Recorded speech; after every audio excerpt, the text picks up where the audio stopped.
Ce qui est intéressant dans tout ce que tu racontes, c'est vraiment, à chaque fois, j'ai l'impression, c'est vraiment toujours c'est un cheminement. C'est tout un cheminement avec son lot de victoires, de difficultés.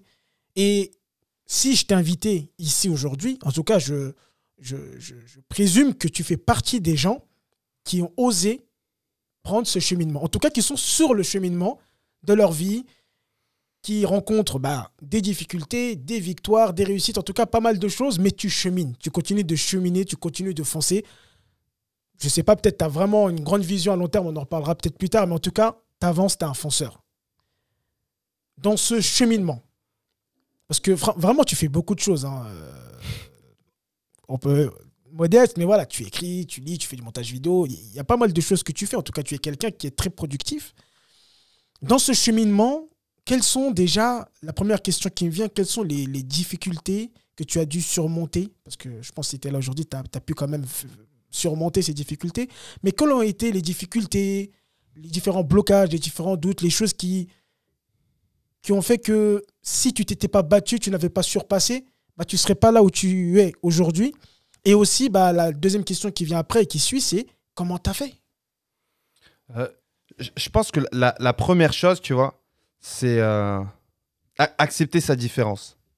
Ouais. Ça a été le premier obstacle à surmonter. Ok. Tu sais que dans un groupe de personnes donné, que ce soit ta famille, tes amis, ta fratrie, tu sens qu'il y a un truc différent. Mais à ce moment-là, ta différence, elle est toujours sentie comme un défaut. Ouais. On te fait sentir que t'es pas normal, ou que t'es trop jeune, ou que tu vois les choses maintenant parce que voilà, il te manque quelque chose. ça te fait penser à des trucs. Ah carrément. Donc, Et je pense que même beaucoup de gens se reconnaissent aussi. C'est le but. mais je pense qu'on est beaucoup, tu vois, à être confrontés à ça. On va dire... en fait, on a l'impression que... Moi, en tout cas, c'était mon cas. Souvent, on me faisait sentir que j'étais à côté de la plaque, tu vois. Ouais. Parce que, par exemple, au collège, je lisais encore le Picsou Magazine et Journal de Mickey. Et je me souviens, et je l'aime beaucoup. Je l'aime beaucoup, cette prof. Elle a changé ma vie, mais je me souviens que ma prof de français de ce moment-là, euh, devant mes parents, elle m'avait un peu affiché, tu vois, en leur disant, voilà, c'est pas normal, votre fils, il a encore le journal de Mickey et Picsou Magazine, il y a un problème. Sauf que moi, j'étais bien avec ça. Mm. J'étais bien avec ça. Il y a accepter sa différence et les gens aux côtés de qui on évolue, moi, ça a été le cas, j'ai un grand frère, il a 2 ans de plus que moi. C'est un... il est ultra intelligent. Il a toujours été fort en classe. Il a fait une classe prépa. Ensuite, il a fait une grande école.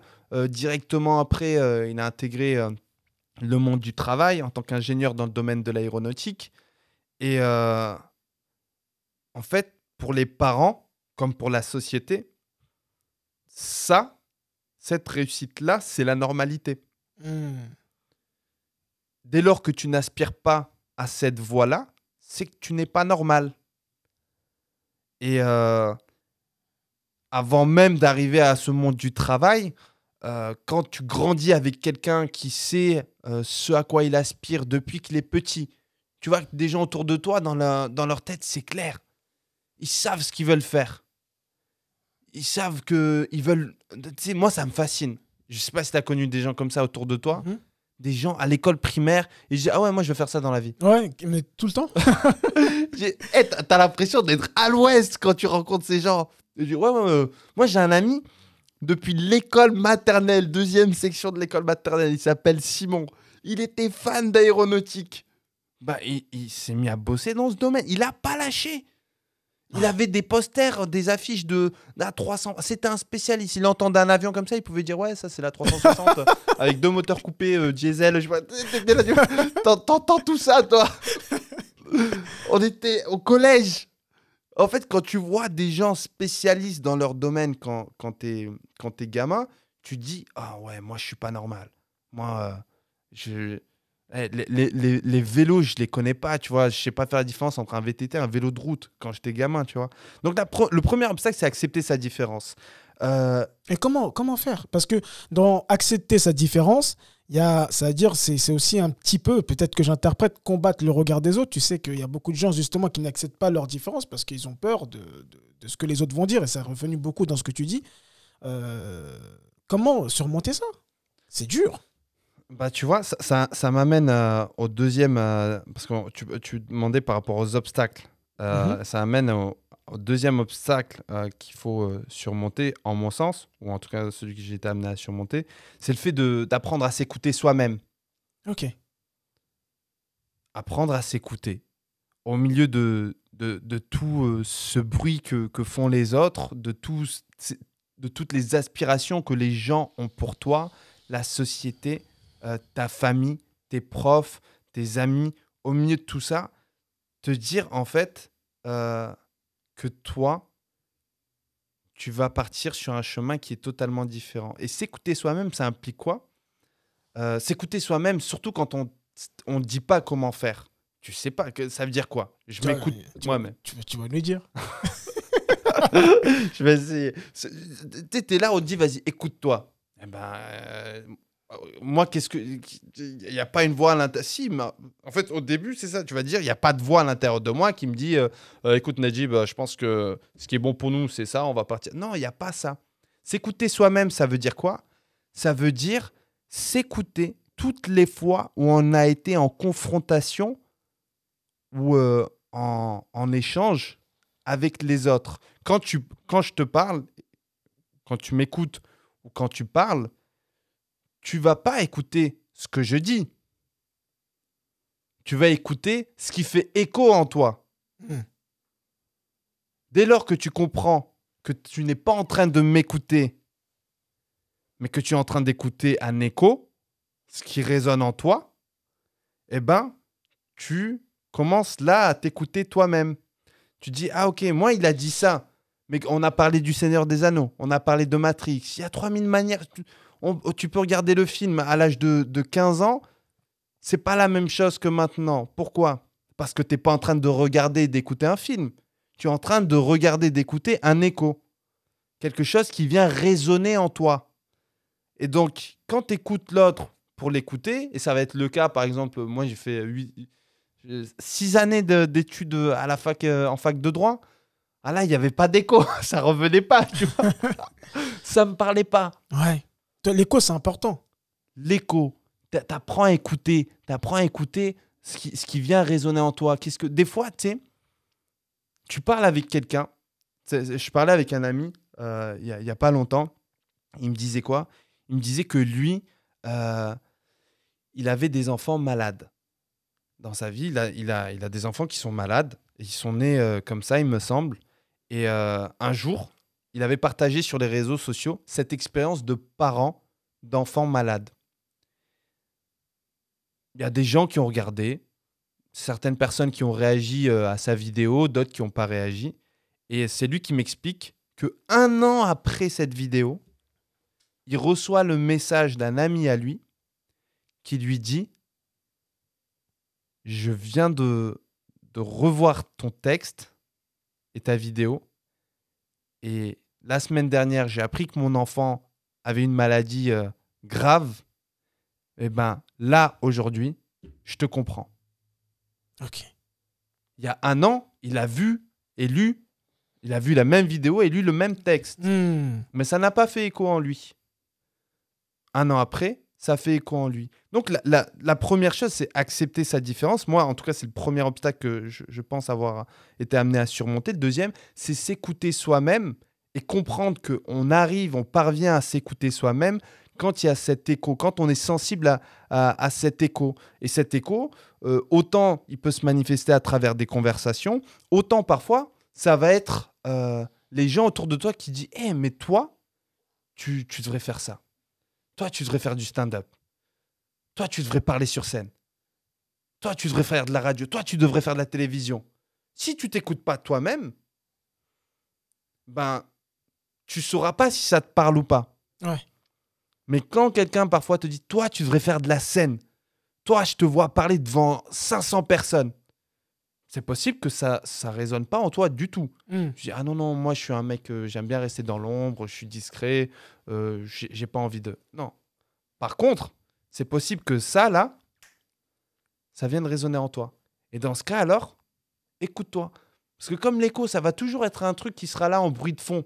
Si tu dis, mais moi, j'ai toujours voulu voyager. C'est un truc qui fait écho en moi. Bah, tant que tu voyageras pas, tu auras toujours le voyage. Tu vois le truc ça résonne en permanence. Voyage. Il y a quelque chose qui résonne en moi. Est-ce que je peux partager avec toi? Vas-y, dis-moi. En fait, il y a un truc que j'ai envie de te dire et qui n'arrête pas de résonner en moi, qui fait un écho. C'est que, en fait, à travers ce que tu fais, à travers tes vidéos, à travers tes rencontres, est-ce qu'il n'y a pas toujours aussi, justement, créer des échos chez les gens? Le fait de vouloir les âmes, tu vois? Peut-être aujourd'hui, tu regardes la vidéo, ça n'a pas fait vraiment écho, mais peut-être que plus tard, est-ce que tu es vraiment aussi, il y a justement ce que tu surpasses, tu veux aider d'autres personnes, consciemment ou inconsciemment, à les surpasser. Il y a vraiment ce côté, avec ta caméra, de créer des échos positifs chez les gens pour leur permettre de prendre conscience de certaines choses et de cheminer. C'est ce que j'ai envie de dire. Après, je ne sais pas comment toi, tu le reçois. Là, je vais te dire, c'est le troisième obstacle. Après, on est connecté là. La 5G. Après s'écouter soi-même, on va voir si on est toujours connecté. Parce que là, je ne l'ai pas encore verbalisé dans ma tête, mais il y a accepter sa différence, s'écouter soi-même. Et ensuite, ça va être peut-être s'accepter. Voilà, je veux dire que le troisième obstacle dans tout ça. Alors, j'ai déjà dit accepter sa différence, donc je ne vais pas pouvoir dire s'accepter. Je vais le formuler autrement. Je vais dire... Alors, le mot qui me vient en tête, c'est s'embrasser, tu vois. Je ne sais pas, embrasser sa vocation, tu vois. Embrasser sa vocation. Ça, allez, je vais le noter comme ça. C'est peut-être pas le mot le plus adapté. Peut-être qu'il va changer au fur et à mesure. Faut accepter qu'on n'ait pas le bon terme, que je n'ai pas le bon terme. Embrasser sa vocation. À force d'entendre des échos, tu vas comprendre ce qui est bon pour toi, ce à quoi tu aspires, ce que tu veux pour ta vie, comme ce que tu ne veux pas pour ta vie. Dans ce que tu ne veux pas, les parents et les profs, c'est deux pièces, deux éléments de la société, deux éléments fondamentaux de ton éducation qui vont fortement t'influencer dans une direction, dans un sens. Quand tu embrasses ta vocation, quand tu... voilà. Je pense... Je vais le reformuler. Troisième point, c'est dépasser les attentes. Quand tu dépasses ce que les gens attendent de toi et que tu surpasses ce que toi, tu attends de toi, là, tu te retrouves, je pense, à te réaliser. Et moi, j'ai vu que à travers ces témoignages vidéo, effectivement, quand je les enregistrais, ça faisait écho en moi pour plein de choses. Ça me permettait de prendre conscience, comme dans Matrix, prendre conscience, comme c'est un terme que tu utilises beaucoup également. Et toi aussi.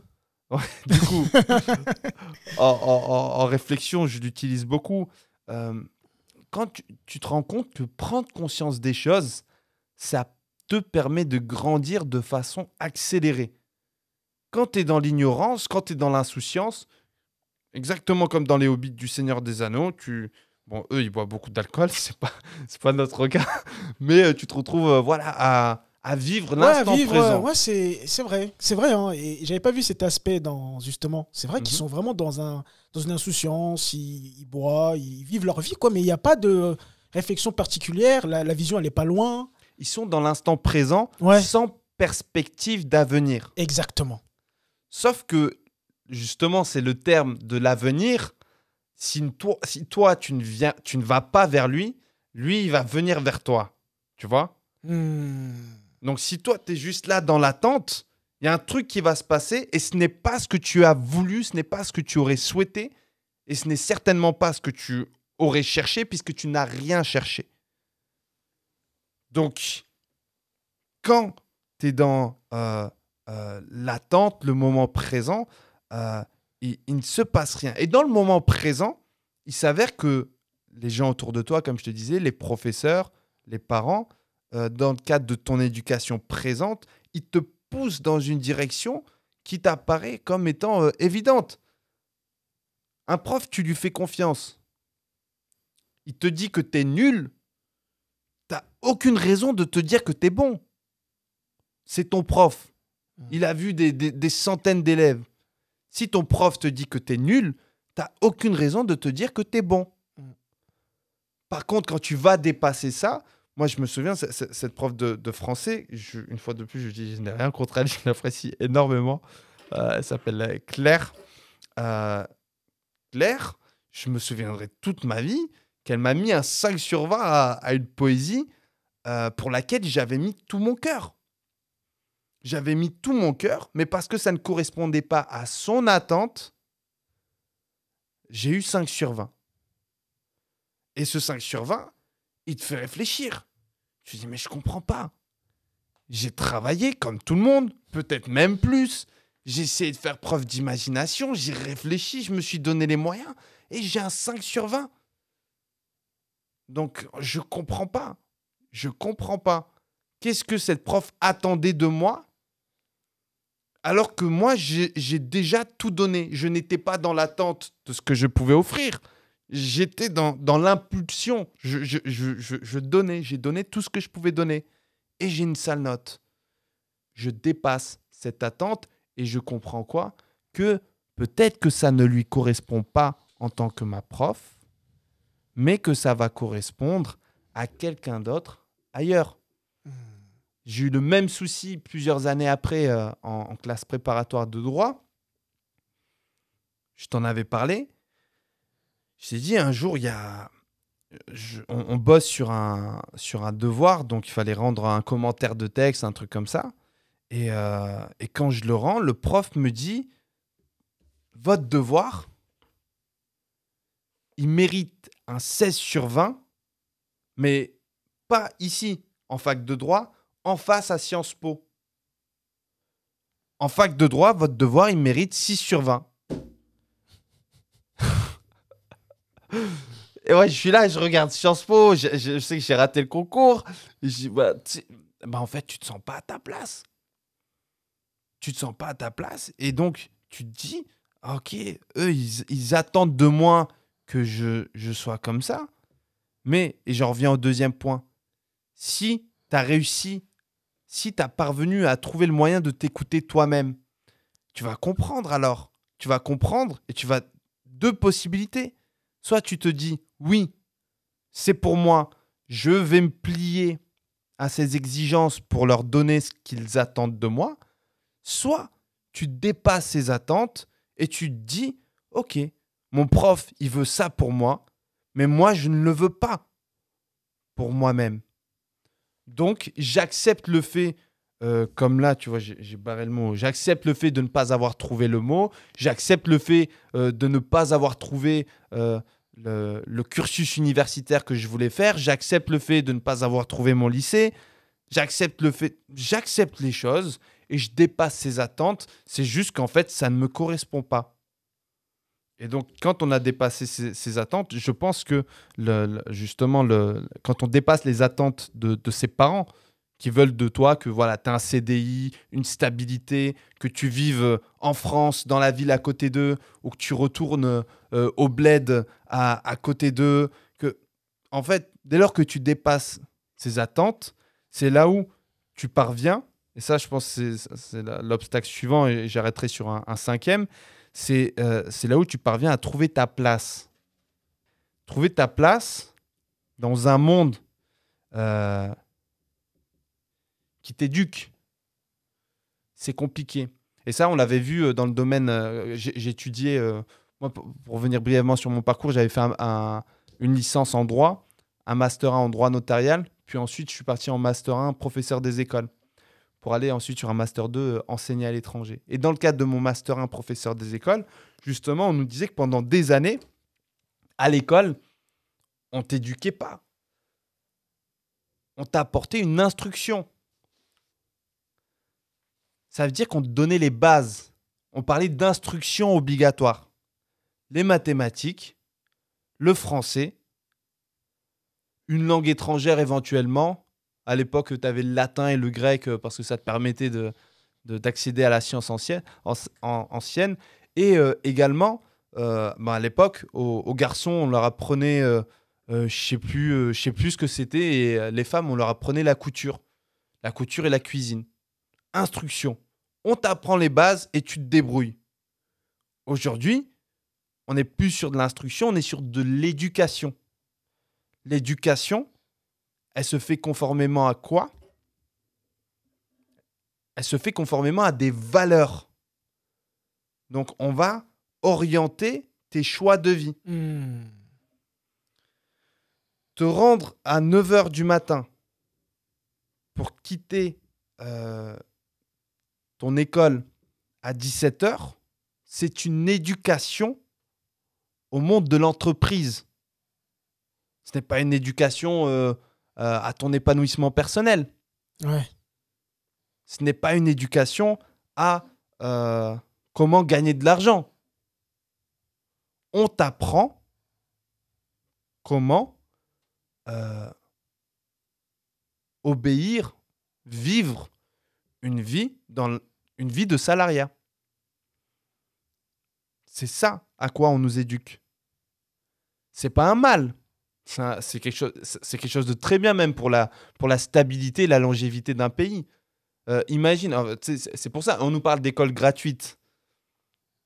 L'école, elle est gratuite, pourquoi? Parce que si on formait que des entrepreneurs et que on investissait dans leur éducation et que tous ces entrepreneurs, ils allaient aux States, ils allaient à Dubaï, ils allaient à Singapour pour faire leur vie. Ça veut dire que l'investissement du gouvernement dans l'éducation de ses enfants, elle n'a pas de retour, en fait. Tu vois ce que je veux dire? Non, mais carrément, carrément.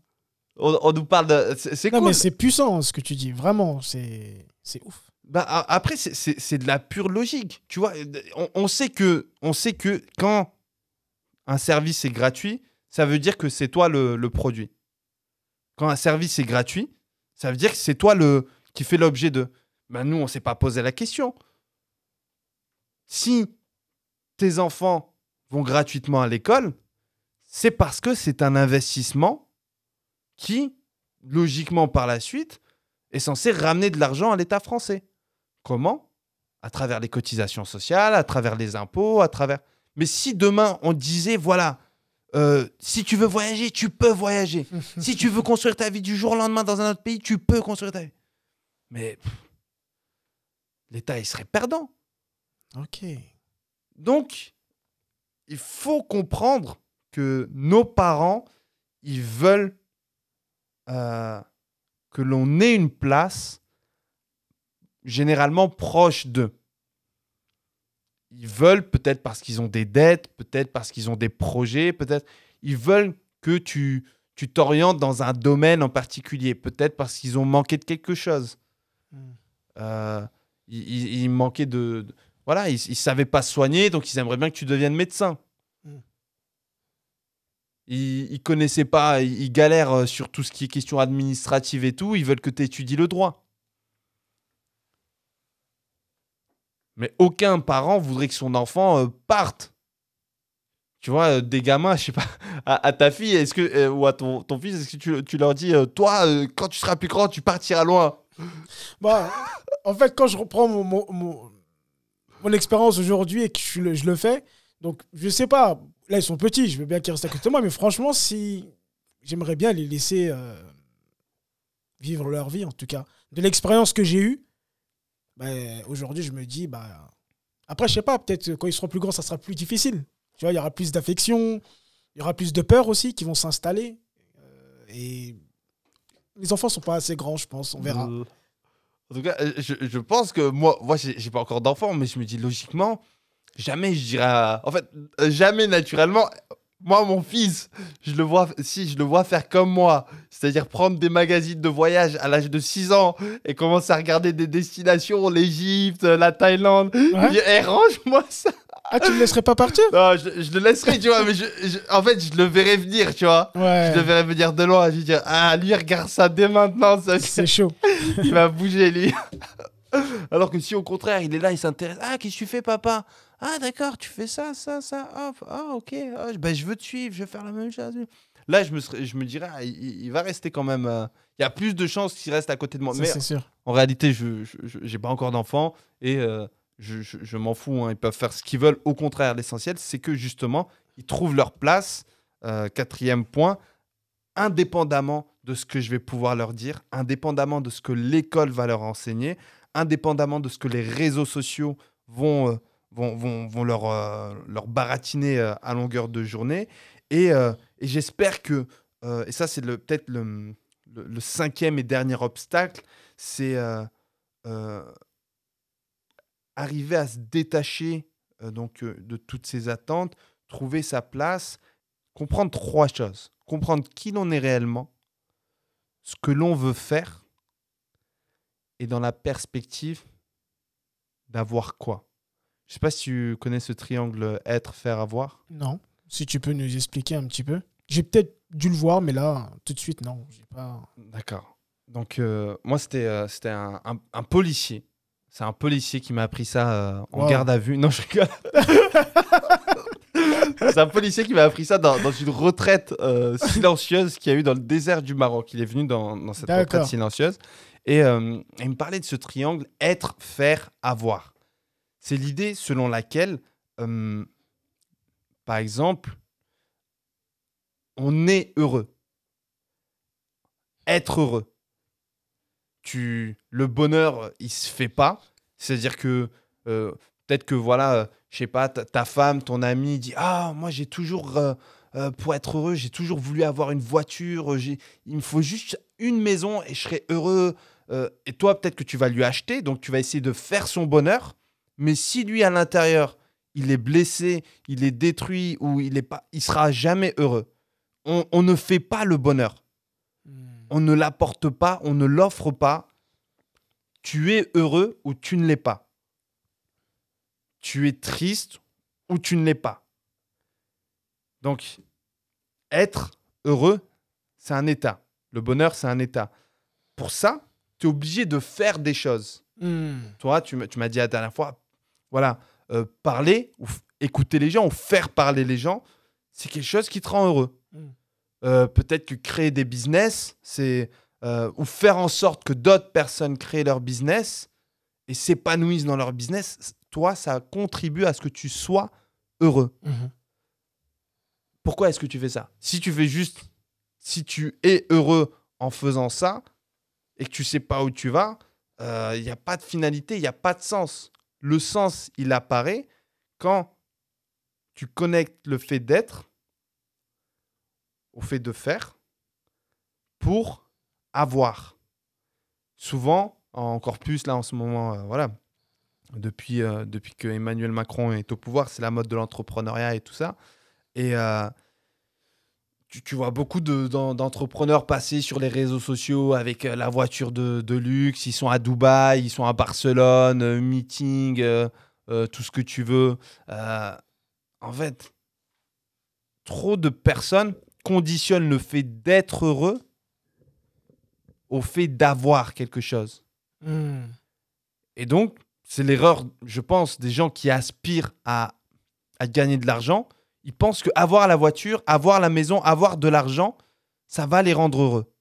Alors que non, si tu as, la seule chose qui va se passer, c'est que tu voudras avoir plus.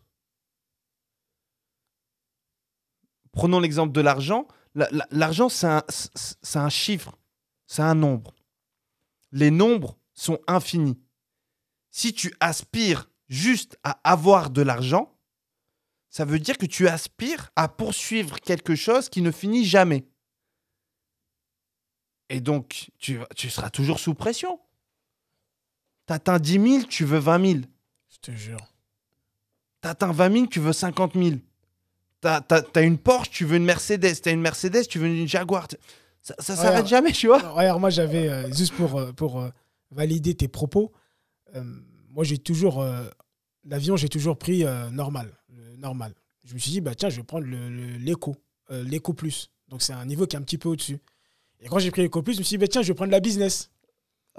Et je me suis dit, bah, quand je vais prendre la business, je vais être bien, tu vois. Et bah, quand j'ai pris la business, j'ai vu qu'il y avait encore un au-dessus, la première.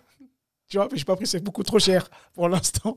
Mais c'est juste pour valider tes propos, tu vois, c'est toujours plus. Toujours plus. Et regarde, hein, je me suis dit, mais attends, je me suis posé la question, j'ai dit, attends, je suis allé en business et j'ai vu qu'il y avait plus, je veux aller dans ce plus. Qu'est-ce qu'il y a de plus que la première? Ah, il y a le jet, le jet privé. Ouais. Et tu vois, en fait, c'est un truc de fou. Comment en fait, c'est toujours en quête de plus. C'est fou. Hein. Après, dans le jet privé, tu achètes ton jet privé, tu vas avoir telle fonctionnalité, tel truc. Ça s'arrête jamais. C'est un truc de ouf. Ça s'arrête jamais. Pourquoi? Enfin, ça s'arrête jamais quand quoi? Quand tu reconnectes pas être, faire et avoir. Ça s'arrête jamais quand, en fait, tu arrives à l'avoir, mais tu ne retournes pas sur l'être. Tu as tout ce que tu veux, mais tu n'es pas heureux.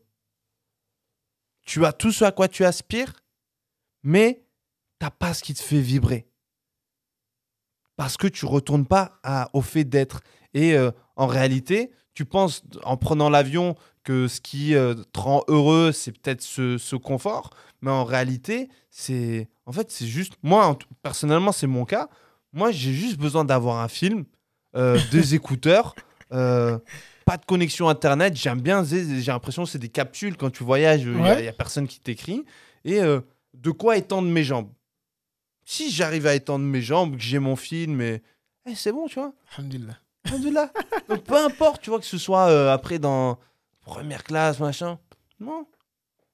C'est pas important. Donc, voilà. Donc, moi, je pense que c'est ces obstacles qui a fallu surmonter. C'était accepter sa différence dans un premier temps, au milieu de tous les bruits que peuvent faire les gens autour de soi. S'écouter soi-même, donc au milieu de tous ces bruits. Comprendre ce à quoi on aspire, ce que l'on veut, ce que l'on ne veut pas. Ensuite, dépasser ce que les autres veulent pour nous. Dépasser les attentes, finir par trouver sa place, 4e point. Et pour terminer, comprendre qui l'on est et ce que l'on veut faire dans la perspective d'avoir quoi? Être, faire, avoir. C'était les trucs les plus compliqués. Et aujourd'hui, l'obstacle, la chose la plus compliquée que je traverse, c'est... alors c'est fascinant aujourd'hui parce que, justement, en lien avec ce triangle être, faire, avoir, tu vois, aujourd'hui, je suis sans domicile fixe.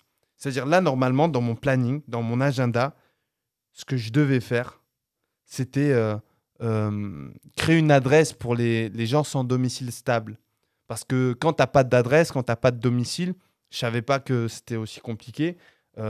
Si tu es hébergé chez quelqu'un, forcément, cette personne elle va devoir payer des impôts par rapport à tes revenus.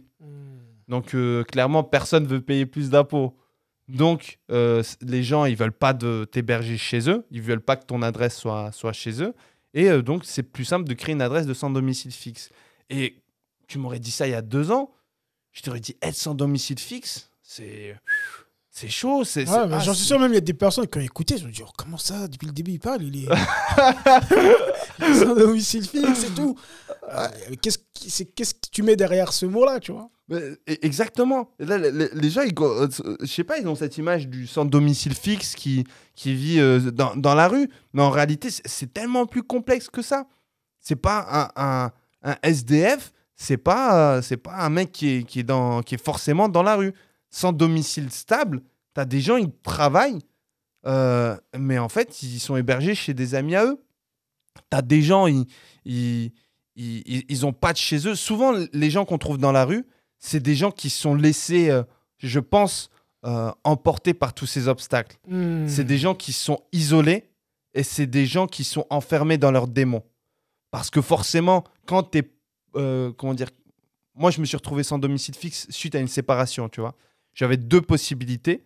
Soit, en fait, retourner chez mes parents et trouver un emploi stable et reconstruire ma vie, ou retourner chez un ami et reconstruire ma vie, soit partir voyager et embrasser cette liberté que j'avais avec la petite somme que j'avais mise de côté.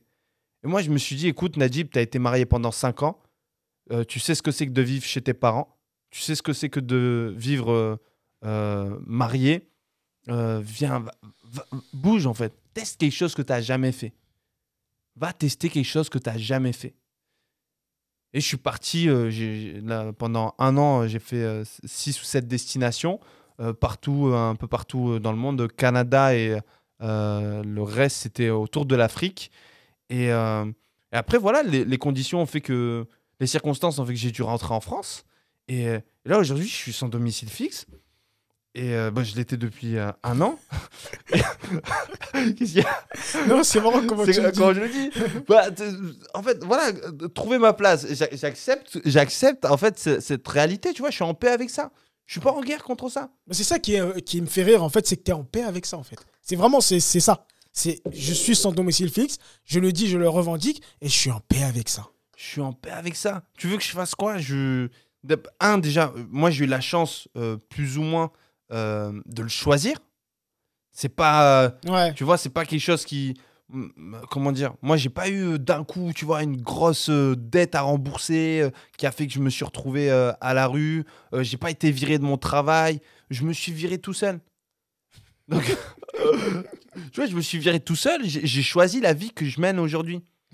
Et donc là, la complexité, pour moi, elle n'est même pas dans le fait de retrouver un appart et retrouver une stabilité.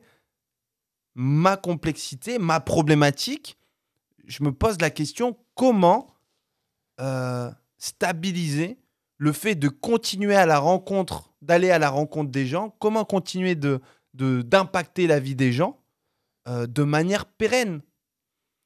Et je sais qu'en trouvant la réponse à cette question, je trouverai la réponse à la question de mon domicile. Mais si tu te poses, c'est la pyramide de Maslow, tu vois. Si je me pose les questions, comment je vais manger, où est-ce que je vais dormir, où est-ce que je vais vivre, je vais pas... Tu vas pas l'au-dessus. Non, je serai dans la rue à dire, est-ce que vous avez 1 euro, 2 euros pour que je m'achète un sandwich, tu vois. Ou j'attendrai des gens de différentes associations qui fassent des maraudes. J'ai le sandwich, il est arrivé, tu vois. Sauf que moi, je m'en fous du sandwich. Ouais. Tu vois, genre, je l'ai mangé. Après, voilà, je sais que également, je le dis, moi, ce qui me différencie d'un sans domicile fixe normal, on va dire, c'est, je pense, 2 choses. La première, c'est que je sais que je ne suis pas tout seul. Il y a des gens autour de moi. Ma mère, tu vois, la porte, elle reste ouverte. Même si j'ai rien à faire chez mes parents, tu vois, à 29 ans, je ne vais pas retourner chez mes parents. Et d'une part, je sais que je ne suis pas tout seul. Et d'autre part, je sais que j'ai ça, tu vois. Je sais que j'ai ça. Ça, c'est quoi ? C'est pas une caméra. C'est une compétence. C'est quelque chose à offrir. C'est quelque chose que je maîtrise. Et donc, je me sens pas, comment dire, perdu au fond du trou parce que j'ai ces choses-là. Et ma problématique aujourd'hui, c'est comment stabiliser, comment m'assurer de continuer d'inspirer les gens sur le long terme. Et elle m'a amené une réponse, justement, qui est liée à la compréhension, comprendre qui on est. Moi, j'ai compris que je pouvais ramasser. Et ça c'est heureux, mais à la fois c'est triste, tu vois. Moi, j'ai compris que je pouvais ramasser. Je t'ai dit, j'ai fait 10 années dans l'armée de réserve. J'ai voyagé, j'ai vécu dans des conditions qui, moi, me paraissaient normales, mais j'ai compris qu'elles n'étaient pas normales quand les autres gens voyaient ces conditions. J'ai dit, tu te douches avec ça, là ? Ah non, il n'y a pas... Ah, tu bouffes ça depuis 30 jours. Ouais. Mais c'est de la nourriture de prison. Je dis, bah non, c'est... Moi, j'ai vu des Tanzaniens manger ça, donc ils m'offrent ça, je le mange, tu vois. Tranquille. Si eux, ils le font, pourquoi je le ferais pas ? Donc, t'es là, tu moi, j'ai conscience que je sais utiliser la caméra. J'ai conscience que j'arrive à me débrouiller. Et j'ai cette envie, tu vois, d'offrir pour les autres. Et j'ai compris que pour offrir, je pouvais ramasser. Si tu me dis ramasse juste pour ramasser, bien sûr, ça. Et quand tu dis ramasser, qu'est-ce que tu veux dire? euh, J'entends par là les épreuves, tu vois. Mhm. Je sais, j'ai conscience que, merci Dieu, tu vois, je demande pas plus d'épreuves que ça, je demande pas être plus éprouvé que je l'ai déjà été, mais j'ai compris que j'avais cette capacité à l'expérimentation, Ok. que voilà, la vie, le destin a fait que moi, j'ai pas la responsabilité d'une famille, j'ai pas d'enfants, mes parents, ils se débrouillent très bien sans moi, donc mes parents, ils se débrouillent très bien sans moi. J'ai pas cette responsabilité. Donc, en fait, j'ai compris que, hey, il y a un challenge. Bah, vas-y, donne-le-moi. Je sais que j'ai en moi l'énergie, la force, la volonté, l'envie, pour l'instant, de surmonter ces challenges. Et je comprends que la manière pour moi de pérenniser ce que je fais, c'est-à-dire inspirer les gens à travers les témoignages de tout le monde, bah, elle passe par le fait d'expérimenter, de ramasser. Parce que vlogueur, auteur, explorateur, j'explore les gens, j'explore l'univers des gens, j'explore l'univers de nos propres capacités en tant qu'être humain, expérimenter. Et donc, j'ai conscience que c'est assez fou, tu vois, mais je sais pas si tu te souviens de l'émission J'irai dormir chez vous Oui. avec Antoine de Oui, oui, Maximi. oui, oui. Bah, Antoine de Maximi, il disait que ce qui est marrant, c'est que les épisodes qui marchent le plus, ce sont les épisodes dans lesquels il galère le plus. Et en réalité, franchement, on a tous un petit côté sadique. On aime le voir galérer, tu vois. Ouais. Ah, là, il va dormir dehors. Là, ils vont lui dire non. Là, son scooter, il est pas à tombé en manger. panne. Il n'a pas à manger. Tu sais, il y a un côté, on vit le truc avec lui. Et ce qui est rassurant, c'est qu'on se dit, voilà, on sait qu'il va s'en sortir vivant, théoriquement, à la fin de l'épisode. Mais comment? Et comment? On se pose la question. Et après, quand il le fait, on se dit, ah, voilà. Donc, peut-être si moi, je me retrouve dans la même situation que lui, je vais faire ça. Et aujourd'hui, parce que j'ai cette capacité, je sais, hein, je ressens, tu vois, je dis pas que je suis Bien meilleur sûr. que quelqu'un d'autre ou pas, tu vois. Il y a plein de trucs pour lesquels je suis nul. Le bricolage, oh my god, hey, je suis nul. Je peux galérer juste sur une table. Bref. Mais pour ramasser, ouais, je peux le faire. Donc, je comprends qu'une manière de pérenniser mon projet, bah, c'est de continuer d'expérimenter des choses et de me dire ah ouais, en fait, c'est pas grave. C'est pas grave d'être à la rue. Magnifique. Et pour finir, si tu avais un dernier message à passer à l'humanité, qu'est-ce que tu dirais? C'est une lourde responsabilité. C'est ton Un message. à l'humanité. C'est ton message à toi. Ouais. Qu'est-ce que tu dirais? Tu dis, voilà, j'ai envie de dire un truc, j'ai envie de laisser un truc sur cette terre, j'ai envie de partager quelque chose aux gens qui me tient à cœur par rapport à ma vie, à mon expérience d'aujourd'hui. Tu dirais quoi? Je pense que la première chose qui me vient à l'esprit, c'est ce serait une demande, tu vois. Je demanderais à chacun d'entre nous, et à moi le premier, de prendre conscience d'à quel point chacun d'entre nous est exceptionnel. Chacun d'entre nous est exceptionnel. Ce qui veut dire quoi? Ce qui veut dire, d'une part, de ne pas voler l'exceptionnalité des autres, l'accepter, ne jamais dénigrer quelqu'un, ne jamais juger quelqu'un, ne jamais rabaisser quelqu'un, accepter les gens tels qu'ils sont. Ça, c'est ce que ça veut dire vis-à-vis des autres. Et vis-à-vis de soi, ça veut dire se faire confiance. Faire confiance en ses intuitions, faire confiance en qui l'on est, faire confiance en ses rêves, et après avoir eu conscience, se donner les moyens de réaliser, de se réaliser. Et je dirais que se réaliser, ça passe nécessairement par accompagner les autres ou interagir avec les autres dans leur réalisation. Je pense que trop de gens, pour concrétiser ce propos, trop de gens vont douter d'eux ou vont pas avoir conscience d'à quel point ils sont exceptionnels. Mais comment tu veux t'en rendre compte si ce qui te fait vibrer, tu le gardes pour toi? Comment tu veux te rendre compte que ce que tu possèdes, que ce que tu as, ou comment tu veux te rendre compte que ce que tu fais est exceptionnel si tu ne le confrontes pas au regard des autres? Trop de personnes ne le font pas par peur de jugement, par peur du jugement.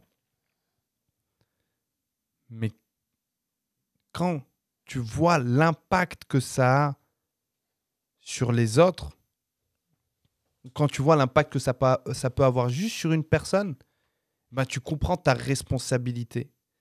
Et donc, ce serait mon message, comprendre à quel point toi qui regardes la vidéo, toi qui écoutes ce podcast, comprendre que tu es exceptionnel, l'accepter. Arrête de te mentir. Arrête de te mentir avec ces trucs de... que ce soit non, je suis pas, c'est pas pour moi, ou pour des questions d'humilité. Non. Moi, je te dis pas, hey, t'es le meilleur du monde. Non, je te dis que t'as un truc. Connecte-toi à ce truc. Connecte-toi à ce truc parce que si tu es là, toi, aujourd'hui, si tu es vivant, c'est parce que tu as un rôle à jouer. Tu as quelque chose à faire. Tu as quelque chose à faire qui va te permettre à toi d'avoir quelque chose ou qui va te permettre à d'autres personnes dans ce monde d'avoir quelque chose. Avoir de l'argent, avoir de la liberté, avoir de la confiance. Connecte-toi à cette chose-là, à ton exceptionnalité et libère-la. Ça serait ça mon message.